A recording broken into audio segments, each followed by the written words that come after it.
Donc c'est ce que nous allons voir ce soir. Dans la particularité de ce message, c'est que nous n'aurons pas de textes à lire.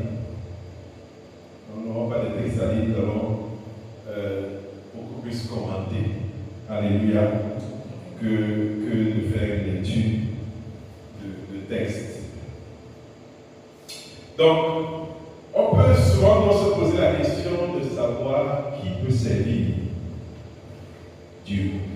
Qui est celui qui sert Dieu et qui peut servir Dieu. Et ce qu'on doit savoir, donc, c'est que Dieu, en réalité, est inaccessible. On ne peut pas avoir accès à Dieu ni qu'on vient le servir. Amen. On vient lui laver les pieds, on vient lui donner à manger, on vient l'habiller, lui faire des cadeaux. Donc Dieu est inaccessible, il a voulu comme ça. Imaginez-vous que Dieu était assis quelque part, où tout le monde connaît. Tous les jours, les gens allaient venir lui faire du bien. Imaginez les voitures, le rendez-vous de ça. Il devait chercher à lui faire des présents à Dieu. Comme c'est la fin d'année, là, Dieu devait être saturé de cadeaux. Les grands chefs d'entreprise devaient venir le voir. Que Seigneur, tu m'as gardé en fin d'année. Voilà ta part. Il devait construire avec des maisons. Dieu devait avoir plein de maisons parce que le monde entier le cherche. Il fait des cadeaux. Mais Dieu est inaccessible. Alléluia. Dieu a voulu être inaccessible. Parce que c'était accessible, imaginez. Tout le monde devait montrer lui dévouement à le servir, à lui donner. Il devait être au petit soin. Il ne sait pas ce qu'il perd. Si seulement il était visible, accessible, qu'est-ce qu'il n'aurait pas mangé? Quel pays il n'aurait pas visité? Tout ferait payer. Mais Dieu est inaccessible. Malheureusement. Dieu est inaccessible. Alléluia. En fait, on ne peut servir Dieu qu'en se mettant au service de la parole. On ne peut servir Dieu qu'en se mettant au service de sa parole. Ce n'est que là, bien de cette manière, une de ces manières par laquelle on peut servir Dieu. En se mettant au service de sa parole. En se mettant au service de l'Église et des hommes pour le salut du plus grand nombre. C'est ainsi qu'on peut servir Dieu. Alors, comme c'est ainsi, vous voyez que ce n'est pas très attractif. En ce moment, on ne peut pas courir, on ne peut pas saturer. Parce que l'homme est fait pour qu'on le voie, qu'on sache qu'il a fait. Et il fait pour des intérêts. C'est possible mauvais d'être intéressé. Mais Dieu a voulu que pour le servir, l'homme se mette au service de sa parole, au service des hommes, pour leur salut, au service de l'Église. C'est ça, servir Dieu. Alléluia. C'est ça, servir Dieu. S'engager dans le service de l'Église est toujours un choix difficile. On peut être des milliers à l'Église, mais très peu ont accepté se mettre au service du Seigneur. Parce que c'est un acte difficile qui demande du renoncement, de la persévérance et du courage. Ça demande que tu perdes un certain nombre de choses que tu aurais voulu faire, que tu aurais voulu avoir, qui te plairait d'avoir, de posséder, de faire. Servir Dieu demande du renoncement. C'est quelque chose de difficile. C'est quelque chose qui demande du courage, mais seulement aussi de la persévérance. Le faire sur le temps, jusqu'à ce qu'il revienne. Bien sûr, parce que nous vivions cette terre. Il n'est donc pas possible d'entrer inutilement dans une vocation comme celle-là, sans que la paix de Dieu nous soit adressée. Sans que nous ayons un grand amour pour le salut des âmes. On ne peut pas servir le Seigneur sans amour pour les âmes. Alléluia. On ne peut pas le faire. Il faut l'amour pour les âmes. Et c'est important. La Bible nous dit d'ailleurs je donnais ma vie en sacrifice et que je n'ai pas l'amour, cela ne sert de rien.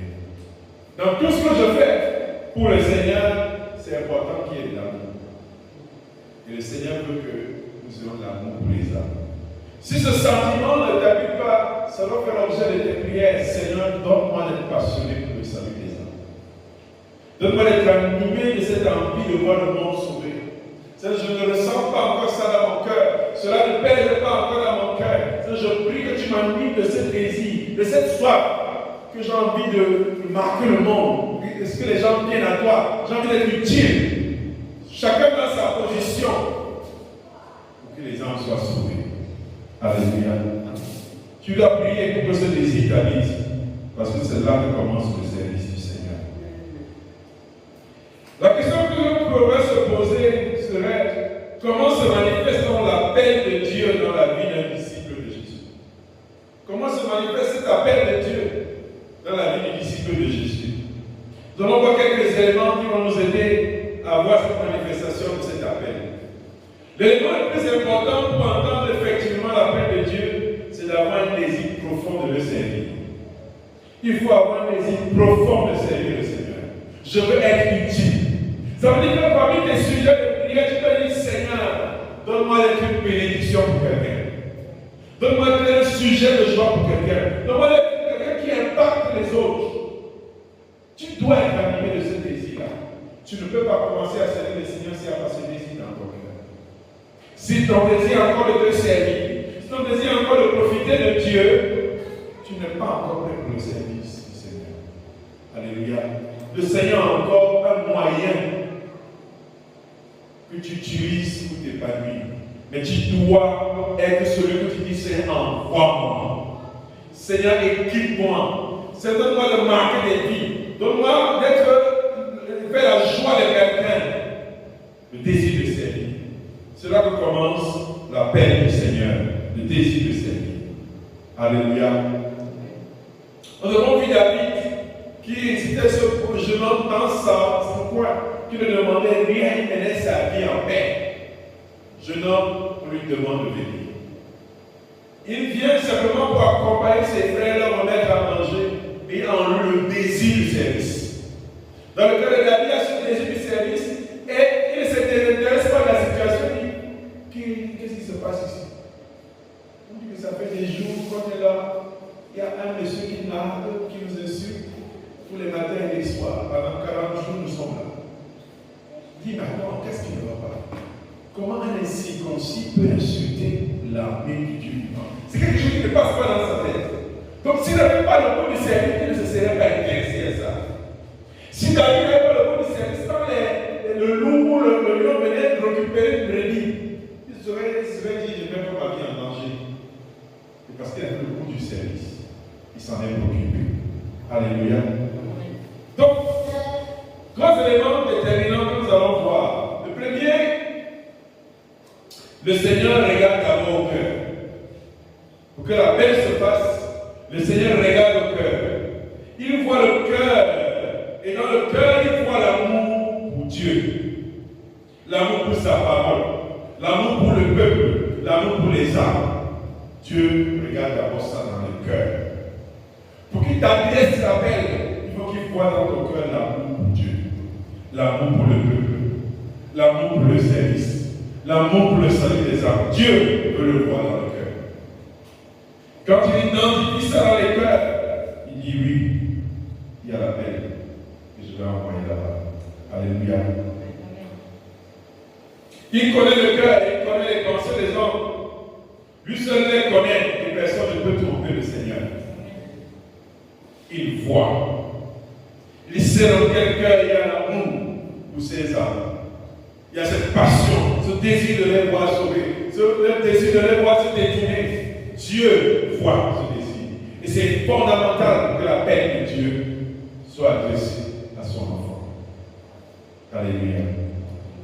Dieu ne regarde pas la compétence pour appeler. L'amour l'intéresse. Alléluia. L'amour pour le service intéresse Dieu. Ne regarde pas la compétence. Dieu ne regarde pas la compétence. Parce que les compétences lui appartiennent. Alléluia. Donc Dieu ne peut pas épater Dieu en disant oh, les compétences ce garçon. Pas possible, je le veux. Non, Dieu regarde l'amour dans ton cœur. C'est lui qui a la compétence et il met la compétence. Alléluia. Quand tu aimes Dieu et qu'il t'appelle, sache qu'il va te rendre compétent. Ça, c'est un petit problème. Alléluia. C'est un petit problème. Dieu va te rendre compétent. Vous savez, il y a un influenceur, je n'aime pas trop parce qu'il a cette technique qui est un peu bizarre, Claudel ici. Il aime se des techniques. Bon, je l'ai suivi un soir, au matin, c'est du pro. Il disait que lui, il étudie le comportement des pasteurs. Parce qu'il pense qu'il faut étudier, apprendre d'eux. Il trouve que ce sont des excellents marketeurs, marketistes. Et des excellents orateurs. Donc pour lui, il ne croit pas en Jésus. Mais il écoute tous les grands pasteurs que vous connaissez. Parce que pour lui, il veut apprendre de leur technique, de leur approche.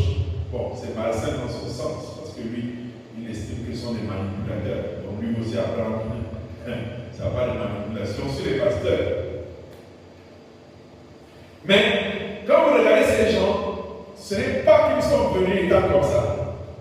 C'est Dieu qui donne la compétence. Amen. Alléluia. Il capacite. Dans la Bible, vous verrez que quand il a choisi les personnes, c'est des personnes limitées. En prenant Moïse, Moïse dit que je ne sais pas parler, Dieu me dit c'est moi qui crée la langue. Alléluia. Si je veux t'appeler juste encore. Gédéon dit que non, je suis le plus petit de ma famille, je ne connais rien. David aurait pu dire je suis le plus jeune de ma famille, je suis trop jeune pour m'intéresser de ces problèmes. Ainsi de suite. Marie, la même chose.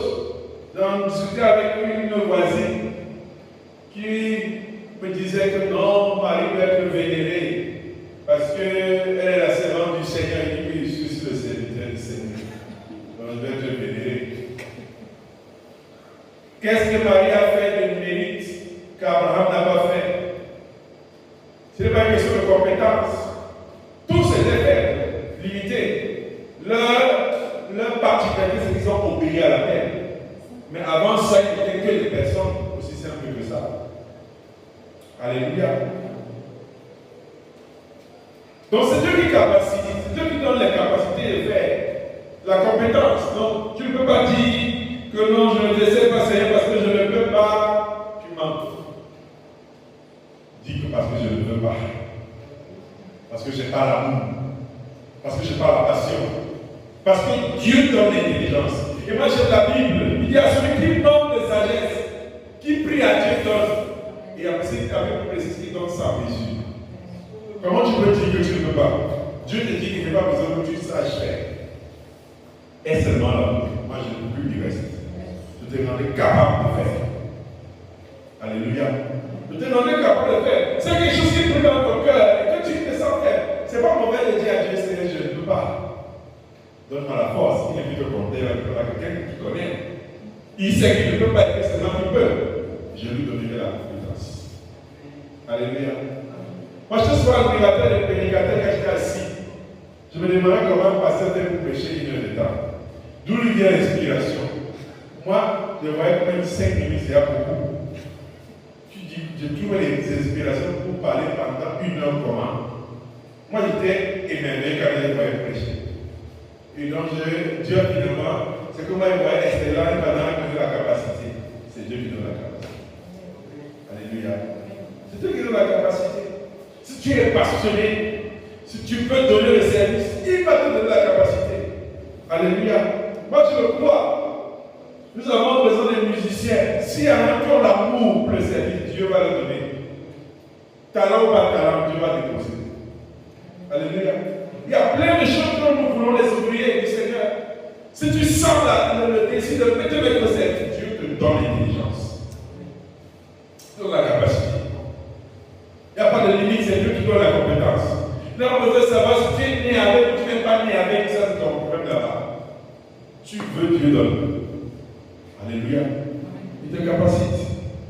Il te rend compétent. Donc il ne recherche pas la perfection. Il cherche des hommes bien disposés, qui le cherchent de tout leur cœur et qui croient en lui. C'est ça que Dieu veut. Ce n'est pas des gens parfaits, des gens bien faits, des gens bien équipés. Oh, je ne connais pas encore tous les versets bibliques. On va leur poser une question là-bas, je ne connais pas. Qui t'a dit ça? Essaye quoi? Tu vois, quand tu vas répondre à la question, tu vas te regarder après que merde, c'est sorti d'où? Tu connais ça comment? Donc, vous pensez que quand vous nous posez sur les questions là, moi j'ai un endroit où j'ai des questions avec les réponses. Donc, il y a des questions que j'ai jamais entendues de ma vie, que j'ai entendues quand je suis devant vous. Et d'où me vient la réponse, ça vient du Saint-Esprit. Donc, il n'y a pas qu'on a allé chercher beaucoup, jamais. Le Saint-Esprit insuffle la réponse de l'unité de Dieu. Alléluia. Donc tu ne peux pas dire que non, je ne suis pas suffisamment prêt, je ne peux pas tous les versets de la Bible. Tu mens, mon cher ami. Le Saint-Esprit même, quand il ouvre ta bouche, il met les choses en vie. Il connaît. Alléluia. Deuxièmement, Dieu examine la manière dont la personne conduit sa vie selon les principes que celui qui est fidèle dans les petites choses l'est aussi dans les grandes. Je reprends. Deuxième chose, Dieu examine la manière dont la personne conduit sa vie. La manière dont tu conduis ta vie, Dieu examine ça. Et il y a un principe qui regarde. Si tu es fidèle dans les petites, tu seras fidèle dans les grandes. Alléluia. C'est ça qu'il ne faut jamais négliger. Ce que tu fais petit. Parce que c'est là-bas que Dieu te juge s'il doit te donner plus. Les gens, beaucoup de personnes n'ont pas évolué avec le Seigneur parce qu'ils ont l'habitude de négliger les petites responsabilités qu'on leur a données. Ils ne l'ont pas pris avec le sérieux. Ils pensent que c'est quand tu peux plus qu'on te donne peu. Non, avec Dieu. Et même c'est un principe de la vie, c'est tellement vrai partout. Plus tu demandes la fidélité dans quelque chose, on te donne un peu. Tu demandes encore la fidélité, on te donne encore un peu. Tu demandes encore la fidélité, on te donne encore un peu. Un peu, un peu. Amen. Et c'est bon comme ça. Donc tu ne peux pas dire que c'est de les grandes choses. Quand tu n'arrives pas à être minimum sérieux dans le peuple, dites-moi. Est-ce qu'on peut confier une tâche importante à quelqu'un qui est absent à l'église? C'est pas possible, non? Tu te dis à ça comment faire pour te confier. C'est-à-dire que le premier niveau de fidélité, c'est qu'il faut que tu sois d'abord là. Alléluia. Il faut d'abord que tu sois là. Donc, le premier degré de fidélité, qui sera à travers toi, on va te remettre donc, quand tu seras là, une responsabilité. Ce n'est pas parce que tu as fait ça à l'école, ce n'est pas parce que tu maîtrises qu'on va te donner ça. Et parfois, ce n'est pas parce que tu maîtrises que tu vas décider de prendre ça. Mais le sérieux que tu vas mettre dedans, Dieu te remplit de sagesse et d'intelligence. Alléluia. Ce n'est pas question de toi, de ton niveau. Il faut arrêter ça. Ce n'est pas ton niveau. Ce n'est pas question de ton niveau. Et si tu commences à te limiter à présenter les choses de Dieu parce que j'ai un niveau, tu te trompes. C'est le sérieux que tu mets. Quand tu as de l'amour pour ce que tu fais, tu mets du sérieux, Dieu te remplit ta coupe déborde. Parce que tout ce que les hommes partent étudier à l'école là, c'est Dieu qui connaît ça. Amen. C'est Dieu qui connaît ça. Gérer les hommes là, c'est Dieu qui connaît ça. Fabriquer tout ce que vous connaissez là, c'est Dieu qui connaît ça. Et il peut te donner la sagesse pour être capable de bien le faire. Alléluia. Il peut te donner cette intelligence. Si tu considères, si tu es sérieux dans ce que tu fais, si tu as le fardeau de servir le Seigneur qui le remplit, toujours et toujours. Amen. Il appelle les femmes et les hommes qui sont fidèles, obéissants et persévérants dans les petites choses de la vie quotidienne. C'est ce que Dieu appelle. Quelqu'un qui est négligent dans la vie quotidienne ne lui donnera pas les grandes choses. David n'était pas une personne négligente. Moïse non plus ne l'était. Abraham non plus de l'éternel. Peu importe ce que vous prendrez, il n'était pas négligent dans ce qu'il faisait. Alléluia. Dans la vie quotidienne, il faut arrêter d'être négligent. Même dans ta propre vie. Alléluia. Il faut éviter qu'on dise que tête en l'air. Ce n'est pas normal. Il faut être pointilleux, sérieux, méticuleux. Alléluia. Quand tu fais quelque chose, tu t'assois, même si tu ne le fais pas vite, tu fais bien. Alléluia. Tu fais bien. Moi, je préfère encore. Il y a des collaborateurs que tu donnes un travail, le gars fait et te remet. Tu auras encore tout recommencer. Mais dans celui qui prend tout son temps, il le fait bien. Tu sais que tu vas pour le venir dessus, c'est du temps gagné. Il faut bien le faire. Et tu as envie de lui confier encore. Alléluia. Maintenant, tu sais que tu vas lui donner ça pour un long temps, comme il n'est pas rapide. Tu donnes ça très tôt pour que le gars fasse. Et tu sais que tu vas pas venir regarder. Mais l'autre qui fait wassa. Il ne t'aide pas, il va te faire bavarder. C'est la même chose avec le Seigneur. Dieu veut que tu sois méticuleux. Alléluia. Imaginez seulement qu'on est dans ce salon, par exemple, il devait la leçon ici, a fait seulement le wassa. Vite fait, et parti. On revient, c'est ensemble, on dit non, ça ne va pas tenir le but dans ces conditions. Il faut recommencer. Alléluia. Avec Dieu, chaque fois que tu as une responsabilité, refuse qu'on dise que tu échoues. Alléluia. Parce que c'est pas bon qu'on dise que tu échoues et que ça soit vrai. Parce qu'on ne peut pas dire ça pour rien. Ce sont des faits. Si c'est la jeunesse qu'on t'a donnée, fais le bien. Si c'est le cours de louange, fais le bien.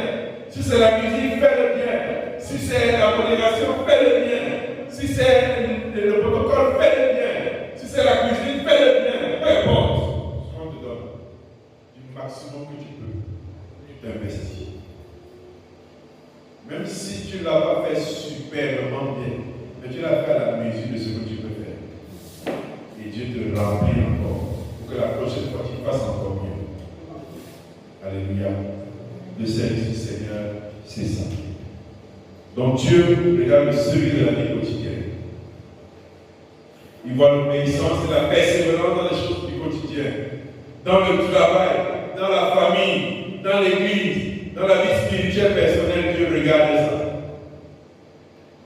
Il regarde à la droiture et surtout à la loyauté. Dieu regarde tout ça avant d'augmenter. Alléluia. Celui qui est fidèle et loyal dans les petites choses, Dieu pourra lui confier des grandes. Dieu aura le courage de confier les grandes. Il n'appelle pas les gens qui sont des moqueurs, des blagueurs, des rieurs, des gens qui critiquent facilement. Ce n'est pas que Dieu appelle. Parce que les gens qui critiquent facilement ne travaillent pas. Ceux qui connaissent la valeur du travail ne peuvent pas critiquer. Ils respectent l'autre. Même quand il est chaud.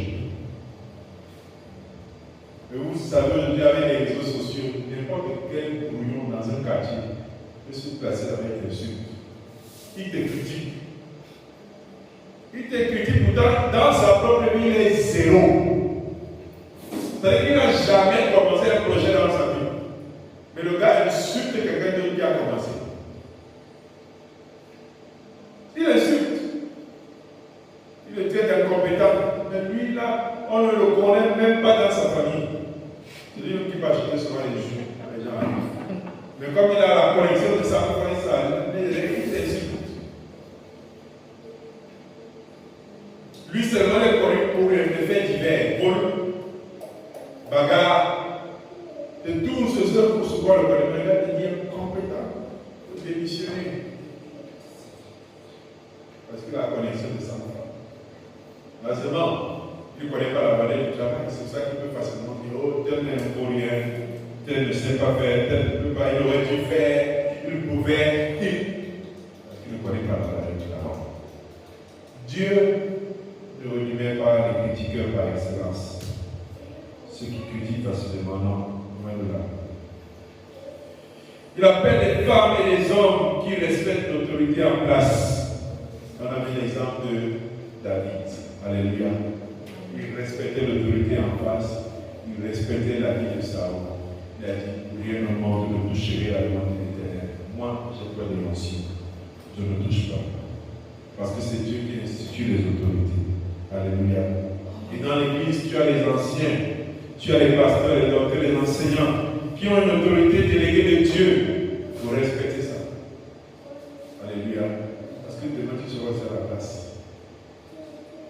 Tu as un responsable dans la jeunesse. Demain aussi, tu seras à la place. Tu voudras pas te respecter. Dans le département de louange, de musique, de cible, de salle de nettoyage. Tu as des responsables. Demain, tu voudras aussi que quand tu as tout cela à sa position pour prendre le respect. Et Dieu ne peut pas t'élever si tu ne connais pas respecter la place de celui qui est au-dessus de toi. Ça ne se fera pas. C'est un manque de fidélité. Ça veut dire que tu es en train de montrer que dans les petites choses, tu ne peux pas montrer la fidélité. Alors qu'il te confiera les grandes. Alléluia. Si tu veux être élevé, il faut que tu apprennes à respecter ceux qui sont élevés. Parce que tôt ou tard, tu voudras que quand tu seras élevé, il faut te respecter. Et Dieu ne peut pas avoir ta fidélité quand tu ne peux pas respecter ceux qui sont élevés. Ça ne passe pas. Alléluia. Il ne faut pas qu'on dise comme on dit au pratique le karma, le jour où tu montes pour voir le tour en zone. Tu descends comme la mitraillette. Non. Alléluia. Que tu veuilles, tu es super critiqueur des mamans pasteurs. Des critiqueurs des mamans pasteurs, le jour que tu épouses un maman pasteur, les sœurs de l'église peuvent te tuer. On te critique jusqu'à ta femme avec lui. Tu vas vouloir démissionner. Alléluia. Ceux qui connaissent la vallée, tu vas un petit peu facilement. Il y a les hommes de Dieu, mais les jeunes qui disent non, les enfants, les pasteurs, vraiment, ça ne vaut pas la peine d'attendre quand tu vas t'attendre. Ils vont te montrer. Ils vont fumer le mandat. Ils vont terminer les grossesses précoces. Tu vas confirmer. Tu vas confirmer. On va encore te dire que parle à te dépasser. Moi, la chronique dit que non, la vie du serviteur de Dieu se vole avec ses enfants. Très bien. Courage. Tant que les enfants grandissent. Tu vas aussi lui dire, il y a un pasteur là que moi j'attends au tournant. Je lui dis, mais j'attends au tournant. Quand tes enfants atteignent le niveau d'indépendance, tu vas conformer. Attends, ça ne que tu n'as pas là, il est déjà homosexuel. Je demande que ça a commencé comment? Non, le serviteur de Dieu, sa vie se voit au travers de sa famille. C'est le verset qui est dans sa tête, il aime ça. Il attend. Déjà appris que son enfant va accepter, une fille, on va cacher.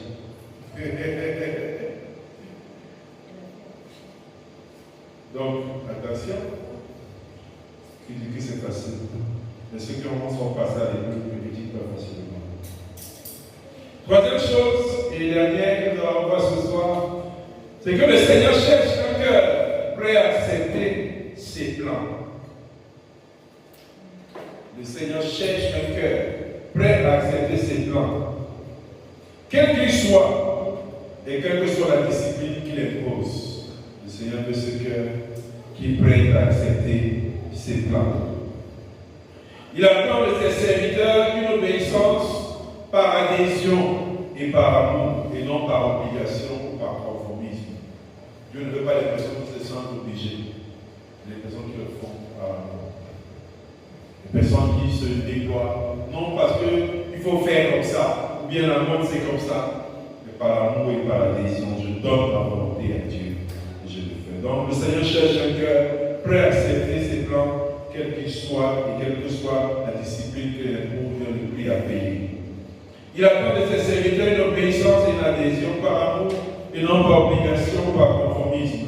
Il attend du serviteur un engagement sans contrainte ni amertume. Tu peux pas servir le Seigneur avec quelque chose, ou bien te sentir obligé avec l'amertume. Alléluia. C'est par sa parole que Dieu appelle le service. En écoutant la parole de Dieu, nous sommes appelés au service. Et il nous illumine au travers de cette parole qui est donnée, à laquelle est donnée vie par le Saint-Esprit. Alléluia. Et le Saint-Esprit fait naître en nous cette conviction. Notre cœur est convaincu que nous devons faire la chose. Alléluia. C'est comme ça que le Seigneur nous accorde. Il met en nous des convictions. Conviction de faire la chose. Il nous pousse à le faire. Nous sentons ce fardeau de faire cette chose. Cette conviction que nous devons faire cette chose. C'est l'appel du Seigneur. Lorsque la pensée de la vocation et de l'appel de Dieu se confie, il faut une adhésion des autorités de l'Église. Alléluia. Quand tu as eu tout ce processus par lequel nous sommes passés, le Seigneur fait confirmer sa part des autorités de l'Église. Alléluia. L'appel est confirmé et le Seigneur te place donc dans des responsabilités à l'Église. Et il faut donc que tu t'engages. Amen. Tu te mets au travail. Et cet engagement va confirmer l'appel de Dieu. Dieu appelle tous les chrétiens à s'engager. Donc, il n'y en a pas qui sont exclusivement réservés à s'engager. Tous les chrétiens. Alléluia. Lorsque le service est accompli, le disciple entre dans la paix et la joie du Seigneur, ayant l'assurance d'avoir répondu à l'appel du maître de la moisson qui s'adressait à lui. Donc, le Seigneur a besoin de chacun de nous. Il a besoin que nous nous engagions, il a besoin que nous nous levions, il a besoin que nous travaillions. Il n'a pas besoin que tu saches faire. Il veut que tu aimes, que tu désires, que tu te disposes. Et lui-même se chargera de te remplir, de te disposer, de te rendre compétent, de te donner des capacités, des skills, comme tu disais dans le fond. Alléluia.